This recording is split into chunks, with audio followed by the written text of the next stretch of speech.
Good morning, everybody. My name is Joe, and I'm a weapon of mass instruction. This morning I have a lot of information to give to you guys, and I'm going to start off with Fort Carson. Alright, and its strategic importance, shall we say. Now, I was talking to my friend again, and he called up a source in Fort Carson to find the real deal about these spetsnaz that everybody's been hearing about. And if you haven't heard or watched Smokin' Joe Trainer's video, the Red Horseman is coming. He's basically coming at you with the same sort of thing from his own source. And what my friend's source told him was that there was an unknown number of spetsnaz landing at Fort Carson. He wasn't able to get details on the number, whether it was 20 like the mainstream media says or more than that. But my guess is it's probably more than that if he wasn't able to get an exact number. And that just makes sense too. He also told my friend not to call him anymore. Basically, he burned his bridges there because of the risk. The risk of the truth getting out is pretty much what it came down to. I can't blame him. So this first section I'm going to talk about the strategic importance of Fort Carson. Why is it there that they're choosing to land these spetsnaz troops? Alright. So I don't know how well you guys can see this. There we go. Alright, but right there in the middle, I've got Fort Carson written down. That is the home of the 4th Infantry Division of the U.S. Army. The entire 4th Infantry Division. Alright, and if you're not sure on how big a division is, basically between all the different battalions and brigades that make it up, you're looking at roughly 10,000 people that are infantry capable. That includes your standard boots on the ground infantry. You've got armor, tanks, artillery. They also have an air support squadron. They have the airborne cavalry. Fort Carson is also home to the 43rd Sustainment Brigade, which is your beans, bullets, and band-aids for formation type unit. Alright, they're the guys that ensure that the supply train of any advancing unit is well maintained. Excuse me. You also have the 10th Special Forces Group, which gives you about 3,000 personnel, special forces capable. I say special forces capable, that includes both operators and support personnel, which also go through roughly the same training. They can do the boots on the ground job just as well. Alright, I'm keeping those as fairly low estimates. If they really needed to, they could always have more than that in a heartbeat. Alright, the thing to remember though, when it comes to special forces, is they act as force multipliers on the battlefield. What that means is they basically are about as effective as 10 regular infantry personnel. So when you see 3,000 special forces, that means that they are going to be about as effective in any task as 30,000 regular infantry. Alright. I mentioned one time that I wouldn't hesitate to tangle with a ranger if I had to, but I would not want to tangle with a Green Beret. Alright, let's put it that way. Fort Carson is also very close to Peterson Air Force Base and Cheyenne Mountain. And if you're not already familiar with them, Cheyenne Mountain is basically now the backup location, but they were once home to NORAD, right, or the North American Aerospace Defense, I believe. Yeah, North American Aerospace Defense. Right, those are the guys that maintain DEFCON levels. They detect threats like air. They enact air defense. All right, missile warning, Air dominance, they take control of the skies. Space defense, that was the whole Star Wars thing that was going on in the 80s and 90s and shit. That is also the home of U.S. Northcom headquarters. And what U.S. Northcom is basically the supreme command of all military forces in the North American theater. That includes USA, Canada, Mexico, outlying islands, and the sea area around the United States.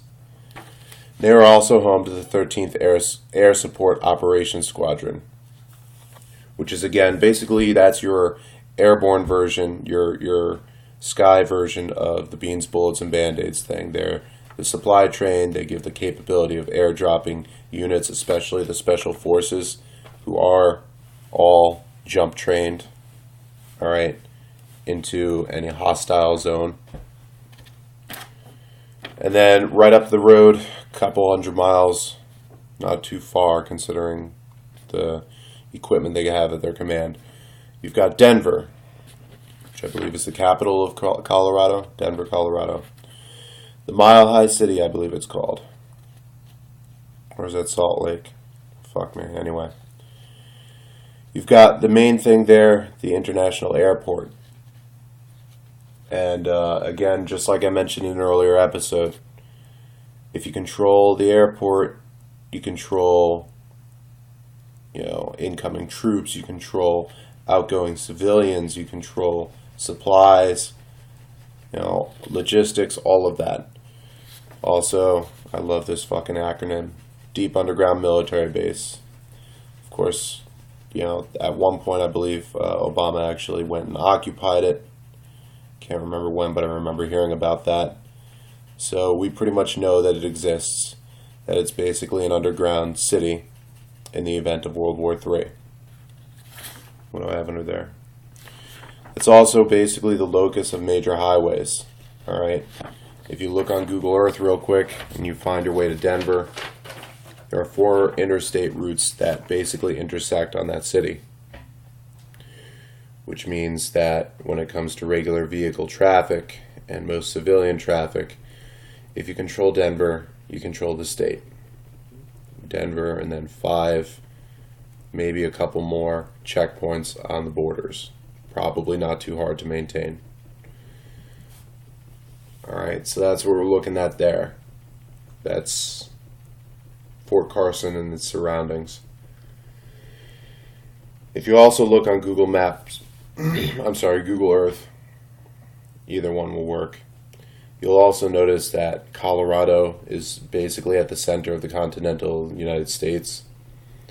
From there, it is very easy to command and control any military network. Alright. Its centralized location means it would be very hard to take down that location. You would basically need to travel over hundreds of miles to get there from any side. It's also extremely high above sea level, which can be handy if you're looking at the whole Nibiru thing, which doesn't apply here. This is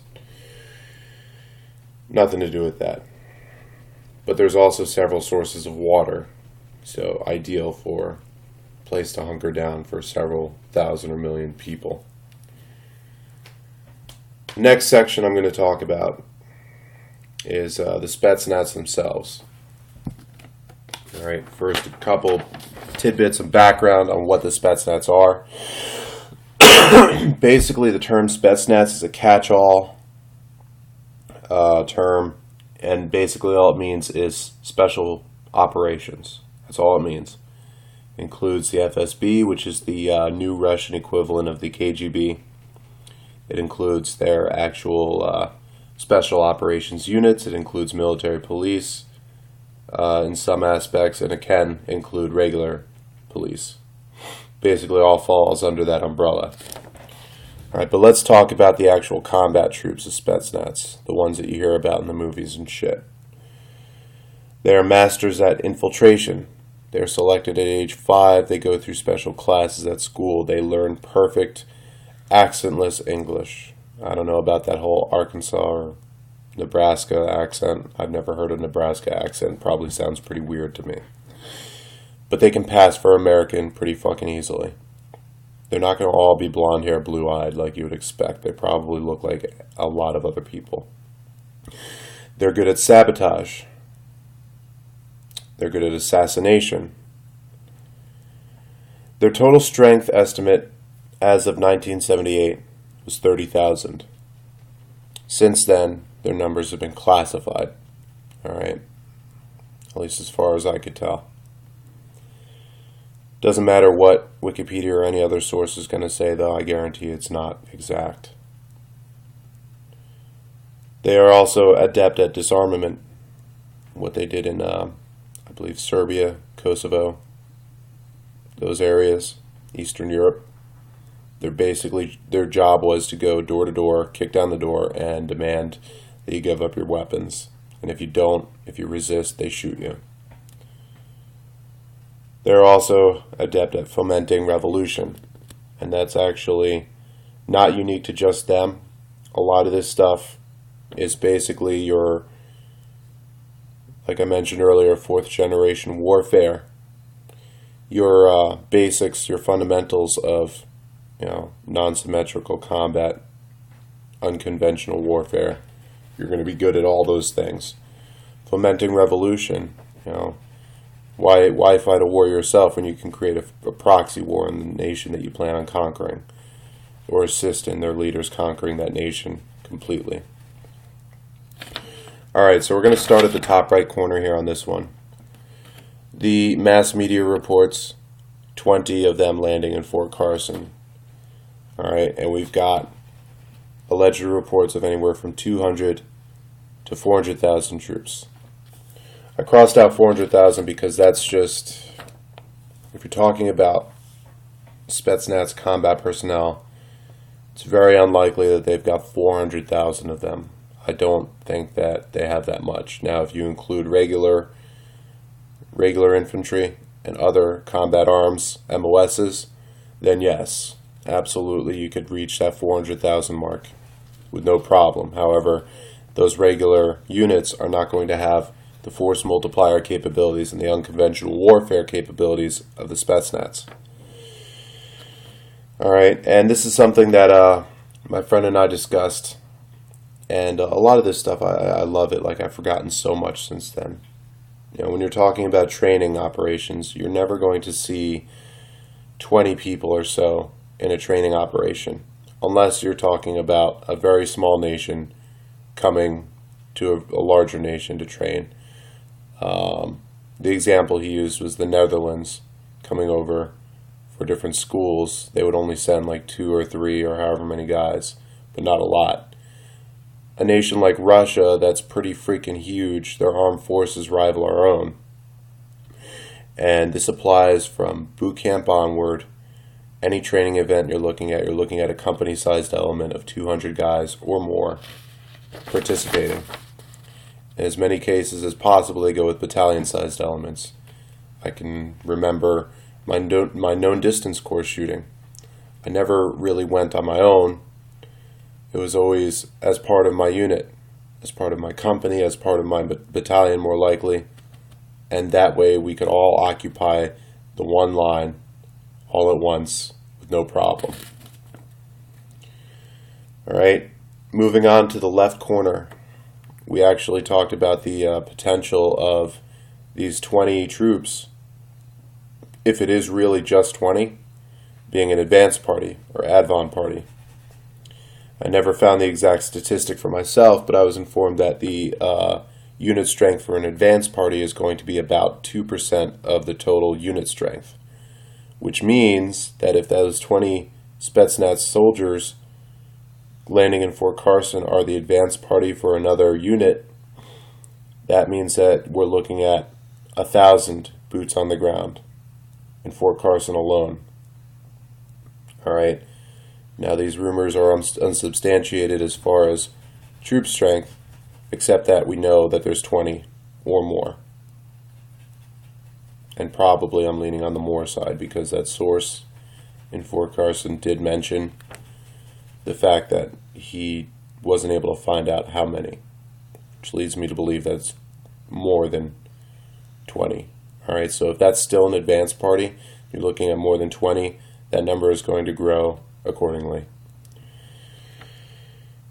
Now, I've been hearing stuff about the possibility of spetsnaz landing and being stationed permanently in not just Fort Carson, but also every major, I should say every, Army base in the United States. I looked that up, and according to Wikipedia, there are more than 150 active Army bases in CONUS, continental United States. Actually, I believe I did include Alaska and Hawaii, but anyway. What that means is if a unit of equal strength lands in each of those bases, you're looking at a total troop strength of 150,000 troops. I say troops because I don't think that there's even 150,000 spetsnaz. There may be. And actually, you know what, I amend that. There probably are more than 150,000 spetsnaz. And the reason being is because that is, again, an umbrella.